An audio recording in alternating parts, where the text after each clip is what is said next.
Disney continues to lean into the wrong thing. And that might seem obvious to you, but when it comes to one of the places that Disney makes the most amount of money, it's in merchandise. They make a ton of money in merchandising. And if they don't have that, then they don't have billions of extra dollars that they need to continue to produce things that nobody's interested in. Like, I don't know, the movie Wish, which was the worst representation of a 100-year anniversary project that you could have ever hoped for or wished for. Anyway, this is the strangest time to talk about Disney struggling in retail sales, except that this is also the same moment where you could actually say, I told you so. Because Disney World is absolutely overloaded with merchandise that they can't sell. And so it always ends up in cast member stores. In fact, we've got a story about that I want to bring to your attention right now. Disney World's cast member store is overflowing with unsold Wish and LGBTQ pride merchandise. Fans are rejecting woke Disney through film and theme parks, and it's showing up everywhere else in their business. Their business model is shot to pieces, and I fully anticipate that this will be an issue for Disney going forward for quite some time. Looking at this, it says when unsold Walt Disney World merchandise is clogging the shelves, Disney removes it from stores and sends it to one of two places. Some of the unsold merchandise goes to the Disney Character Warehouse, which are stores at Orlando's two premium outlet malls, where it's sold at a discount. The rest goes to a store called Cast Connection, and these are pretty neat, actually. This is a store specifically for Disney cast members, and this is some of the stuff that you get to see at the Cast Connection. And this is everywhere.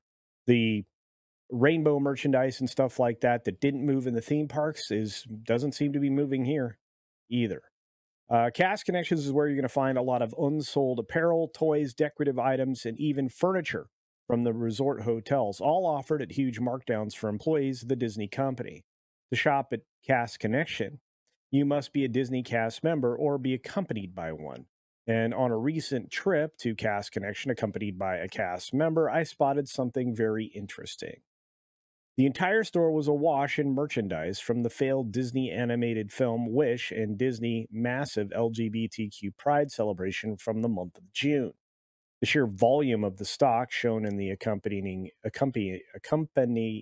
images, there we go, tells a very specific story about the merchandise that Disney is offering and its fan base's collective willingness to buy it, which doesn't seem like much. Holy cow.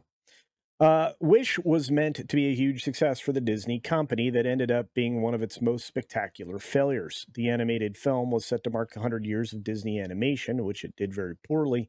The original pitch was reported to be reportedly an origin story for the classic Disney song "When You Wish Upon a Star." Well, we kind of already had that. However, according to film threats Chris Gore and Alan Ing, things went off the rails when the more extreme political voices within Disney Company started to inject modern day activism into both the film's story and its staff, which you can see reflected in the film. The information was relayed to Gore and Ing by current and former animators who worked for Disney. That Park Place's own LW Ghost summed up the findings in an article that you can find here from November 2023. And he said, first of all, the pressure from management to hire people based on their identitarianism over talent caused much friction. And many of the talented animators of the past, the Disney greats, left in frustration, leaving behind a culture where the remaining people are being suppressed and are afraid for their jobs. Well, that's actually happening everywhere in Disney. Well, they've managed to drum out most of the people that don't agree with this garbage, but not all of them, at least not yet. The anonymous sources who reached out all used the word activist to describe what was going on. The anonymous, the anonymous sources who reached out all used the word activist to describe what was going on and how such people were openly attempting to overthrow the traditional animators and talents in the company. And wow, that's an awful lot of those Valentino plushes, isn't it? 7.99. I doubt they'll sell much of those, if any.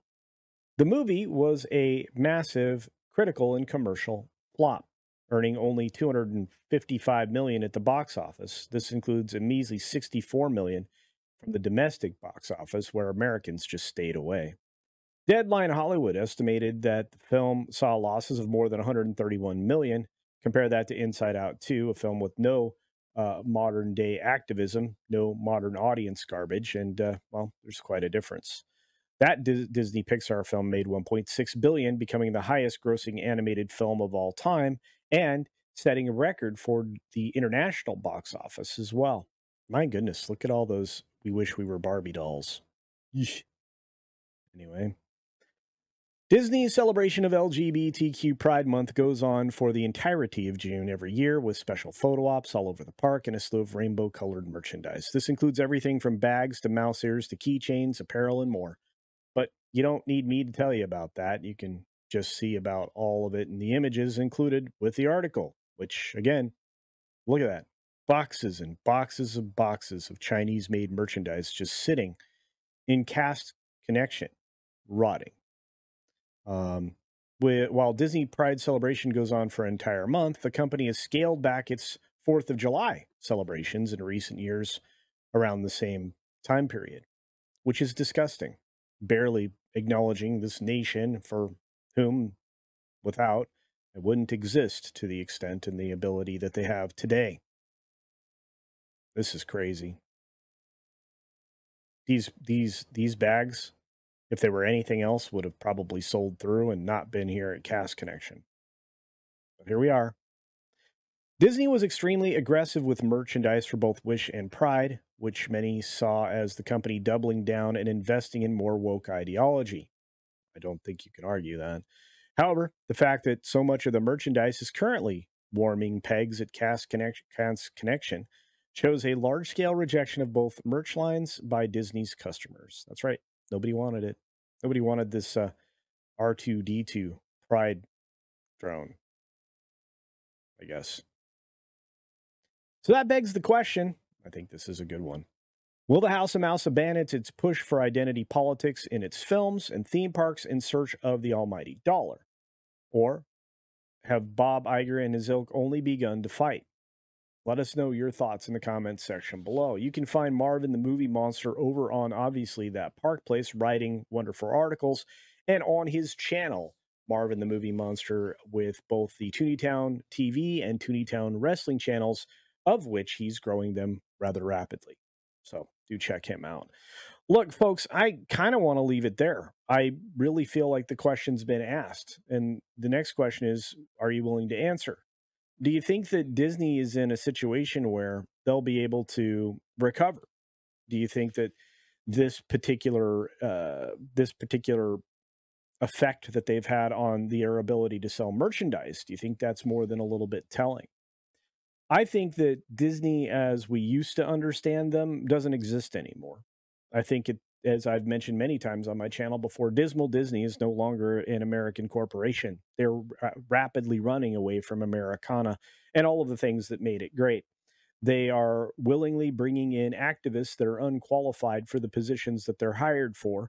And at every single level of executive management, they've been compromised by ideologues.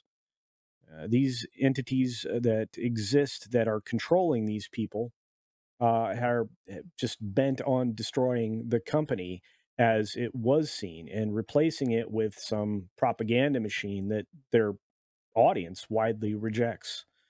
Over the coming months, I expect we'll see even more bad news for Disney. They may be able to artificially get help to bump the stock price, but that's kind of all Disney has become, a stock price company. They're no longer leaning heavily into the advancement of their theme parks, rather their destruction, of which you can see a story I did right up there.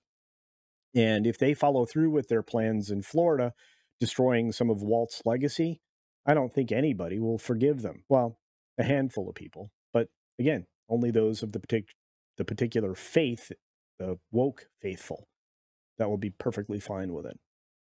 Anyway, what are your thoughts? Let me know down below. Be sure to comment. Double check you're still subscribed while you're down there. Hit the thumbs up button. Share this video far and wide. Share the channel far and wide. And check out the gaming channel, That Gameplays, because we're doing great things over there as well. As always, be sure to take care of yourself, take care of others, and until next time, see ya.